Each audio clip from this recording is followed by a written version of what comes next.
Fans, this is Dale the librarian. I wanted to give you a summary, I was going to say preview, summary of what we did. So in case you had incomplete notes. First thing, write to me, I'll help you. There's my email address, dale.larson@utah.edu. There's 4 things we covered. Finding keywords to use, or in the metaphor we used in class was hashtags. How would people find what you're looking for if you were to assign metadata in the form of hashtags? We're going to be looking at operators for searching. Remember, we did this stuff in quotes, we did and, we did or and not, where I recommend researching in the library. And you can always write to me for if you're finding less of any of those things. And then finally, how to create a construction of authority using scholarly articles. We did that in class a little bit too. So finding keywords to use. So I have my samples here that we talked about that you can read. But the one example that I gave in the library catalog was I typed in slow food, and this is looking at millions of articles, millions of books, and it's looking at the metadata of all these things. So if you click on, well, you can see all these things and look for keywords here. You can see slow food, locavore, organic gardening, and yada, yada, yada. But if you go to catalog, or articles or books or any of those things, I'm going to move my head. In all the results, there's 4,000 results. You can go down and look at the keywords en masse.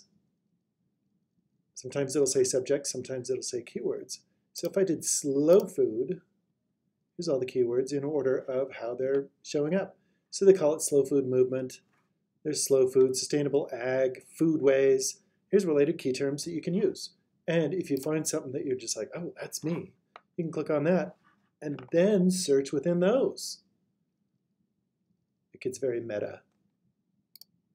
So there's like food movements, local food, restaurants, applied sciences. This is like irrelevant. You wouldn't use that as a keyword.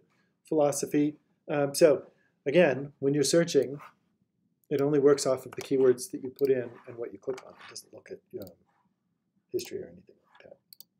Go away, volume button. Okay, we'll have to live with a volume button. Next thing. Operators for searching. Here's a list of how those work. Do you remember us doing that in class? If it's more than one word, you stick it in quotes, so those words stick together.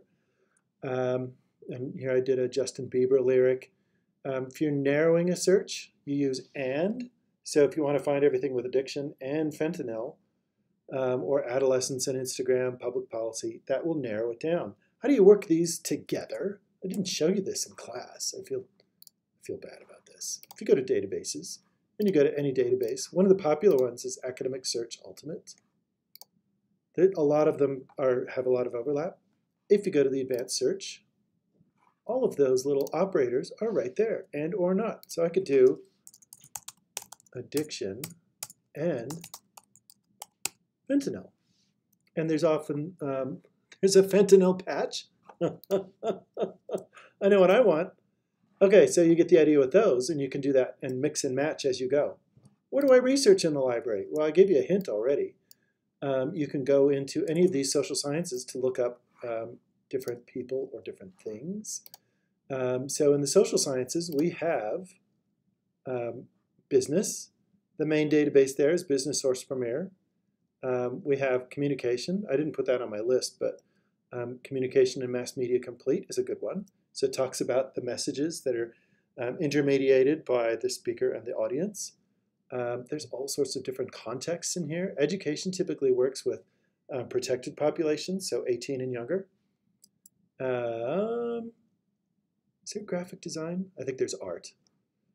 Graphic design falls under that one.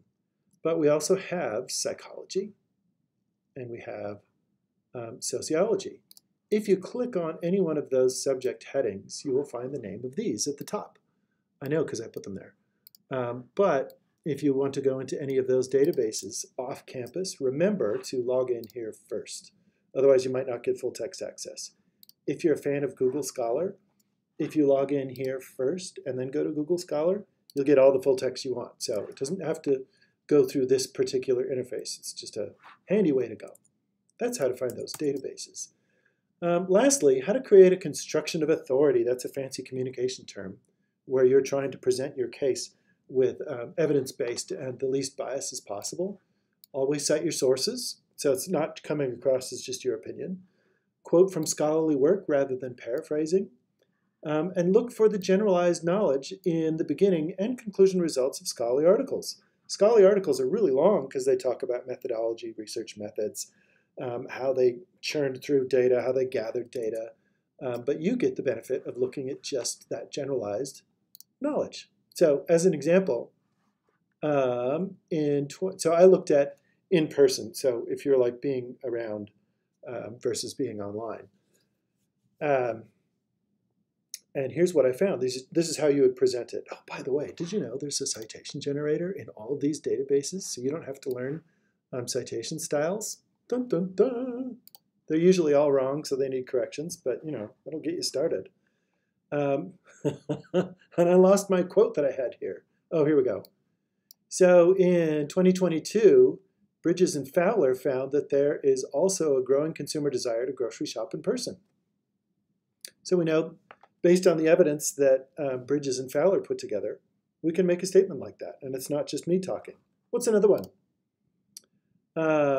In 2021, Kesselring, Yamerick, Haley, Samantha, et al., if it gets too long, found that in-person but not virtual presence of friends was associated with positive effects in the treatment and study of depression. Go figure. You can throw on commentary there too. In 2021, Meg, Marino, Connor, et al. Discovered that telephone-based CBT, that's a therapy, may be an important option for providing skills building and support to older African American families with barriers to access. So are you living in an area with few hospitals, or you have lack of access to transportation? Telephone-based therapies may be an important alternative to meeting in person.